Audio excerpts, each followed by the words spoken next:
Hey everyone, welcome to the second part of my Friday morning walk along Mamaia Nord Beach.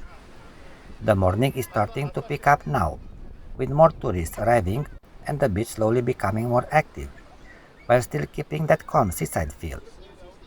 In this part I continue walking right by the shoreline, passing different main beaches but also free beaches. So if you'd like to take a few relaxing minutes by the Black Sea, come along with me and enjoy the views, the natural sounds but also the fresh sea breeze. Thanks for being here. Cheers!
și înapoi.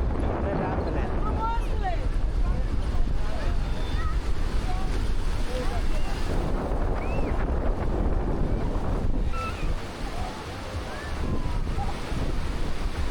Trebuie filmat și țărmul, știi? Și țărmul și plajă. Pentru promovarea plajelor, și una și alta. Tu nu contezi în filmare.